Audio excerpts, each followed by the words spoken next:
So now I'm going to jump into something called Anything But MMA. It's a segment where fans can understand you outside of being a fighter. Now, after you beat Kai Kara France, you quit your job in the juvenile justice system.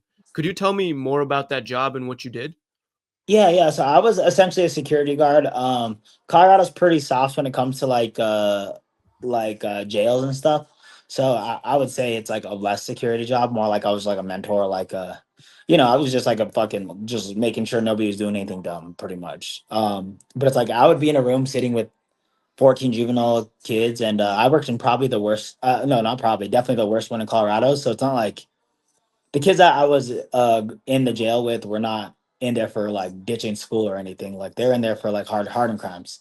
Um, but I mean, there was so much to take away. I feel like it influenced my lifestyle now and what I do now. Of just like I do a lot of volunteer work and a lot of stuff around Denver, just because it's like that was I would say one of the more eye opening things of just seeing how much kids with real life potential and real life I don't know, man, just all the potential in the world, and just seeing a handful of it, like I would say, just maybe like not go to waste, but just not even them realize what they're capable of, And I don't know. I feel like that was one of the sadder things is just seeing kids that didn't really have much of a chance in life. And there are so many different stories that I could like take away or that I could tell you, but like I would just say the biggest takeaway from it is like no matter what some of these people have done or these positions that they've been in is like those are little kids, and I deal with some kid who's been in a situation where he's shot somebody or shot at somebody or got caught with guns and like lived a whole life of gang, but it's like I also seen a kid that never had a fucking a father figure, a mother figure, or anybody looking out for him.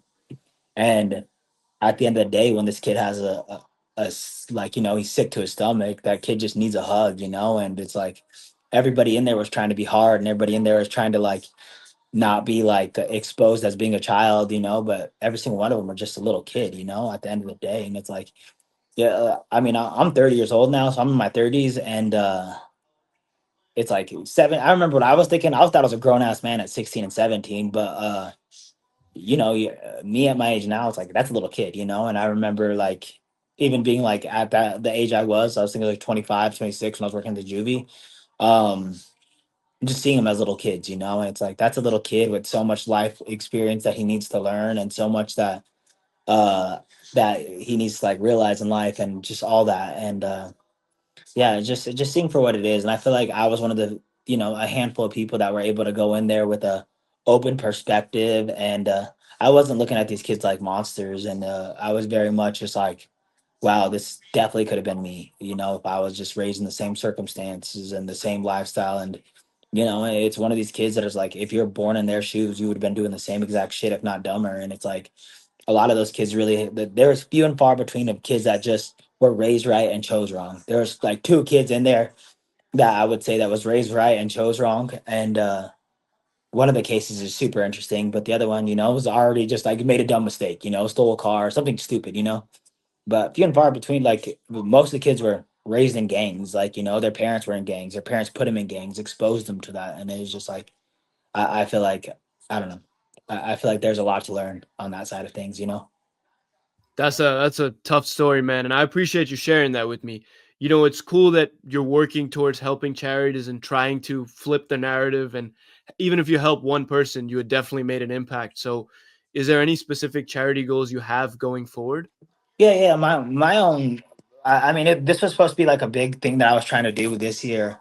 Um, I got a lot of advice from a lot of wise people to slow my brakes, but my main goal is to open up like a youth center where just keep giving youth chances and giving youth like a place to go do homework and a chance for a kid to be a kid, And I feel like a lot of these circumstances and a lot of the places these kids were raised, like kids weren't allowed to be kids there, and including in the juvie, you're not allowed to be a kid there. You're not allowed to show weakness. You're not allowed to do any of that stuff.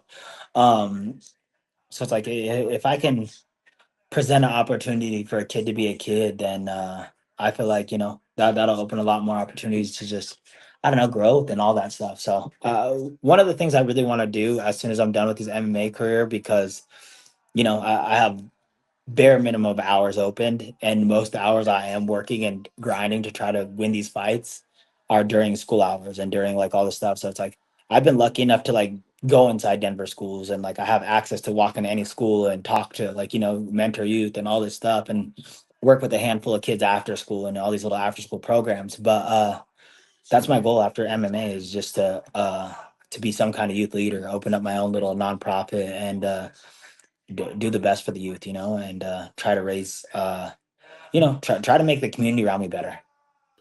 That's awesome, man. And when we post these clips, hopefully we can get some more outreach. I know you definitely will do something great for the state of Colorado. You already have. So no, I appreciate that. And it's cool to see like you already have some really big goals outside of fighting. So all this fighting, I know sometimes people don't like the big stage, like you're using it in the right way. So, props to you. Yeah, yeah. No, I always thought that too. Is just like, my dreams are coming true. Like I'm over here. I didn't even expect to fight in the UFC, bro. I was hoping I'd get there, but I pretty much was like, I'm just happy to be a professional fighter, and I love training. But now it's like my goal is to help make other people's dreams come true too. And that's kind of like where, I don't know, where I'm at now in life, is just like, if I can't change anybody else around me and make anybody else's life easier, what is it? Rising tide lifts all, or what is it? You know what I'm saying? That saying, it's like a rising tide lifts all. I don't know. Whatever it is, it's just like, if I'm not, if I'm out here making myself better, then I need to make the community around me better, and everything around me gets better. And I believe that to the fullest. Is just if you're striving to do something great, everything around you becomes a little bit better, because the circumstances and what you're raising, And if I could raise the level of everybody around me, then life becomes a lot easier for me and everybody around me.